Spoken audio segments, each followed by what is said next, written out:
c'est avec du sport automobile. Aboisseau accueille les SSV. La ville d'Aboisseau accueille ce week-end la 3e édition du Off-Road SSV Racer. Le directeur de la course, Nino Zarou, était devant la presse ce jeudi 7 avril pour donner tous les détails de la compétition. Selon lui, les pilotes auront droit à un circuit technique composé de tous les types de terrain.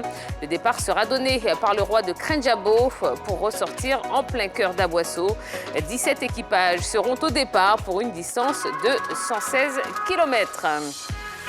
On poursuit avec du rugby, trophée Barthès U20.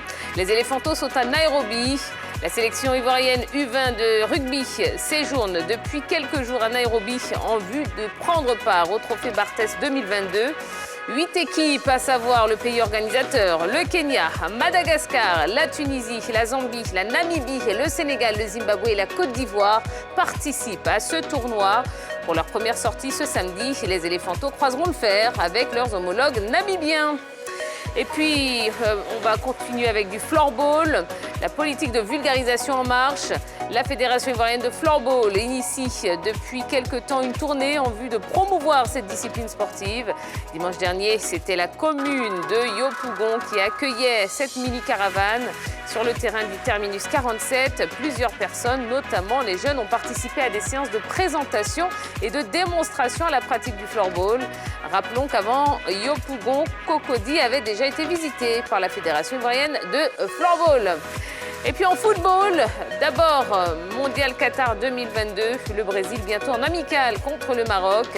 Le président de la Fédération royale marocaine de football, Fouzi Lekja, a lâché une bombe en annonçant un match amical de taille avec la plus grande nation de football au monde, le Brésil. En effet, dans le cadre de la préparation du Mondial Qatar 2022, les deux pays sont convenus à un accord pour rendre cette rencontre amicale, prévue probablement en juin. Ce match historique se disputera au Maroc. Parlons de la Fédération ivoirienne de football. Yacine Idriss Diallo a déposé son dossier de candidature au lendemain de l'annonce officielle de sa candidature à la présidence de la Fédération ivoirienne de football. Yacine Idriss Diallo a joint l'acte à la parole en déposant son dossier à la commission compétente. Cette première étape a été pilotée par son coordonnateur général Malik Toé, qui était accompagné d'une forte délégation pour la circonstance. C'est le premier des 3 plus sérieux candidats déclarés à avoir franchi ce pas. Voilà l'essentiel de l'actualité sportive de cette journée. Eh oui, eh oui, eh oui.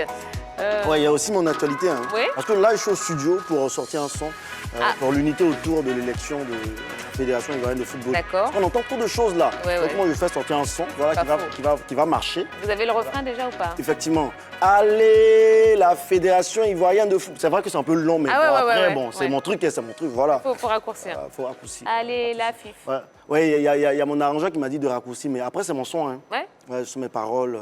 D'accord. Bon, c'est moi qui dès que vois. c'est prêt, vous nous faites signe. Hein. Bon, et bien voilà, hein, on va pouvoir vous présenter les 2 équipes de la soirée. Hein, oui, les 2 équipes qui vont s'affronter à travers différentes épreuves. Et puis vous aussi, on ne vous oublie pas. Hein, oui, vous pouvez, comme d'habitude, participer à cette émission, nous envoyer un maximum de messages via notre page Facebook, la page Facebook de la 3. Hein, elle est là, elle est devant Jojo ce soir. Il reçoit vos messages en temps réel, donc n'hésitez pas. Je vous rappelle qu'on est en direct ensemble jusqu'à 22h.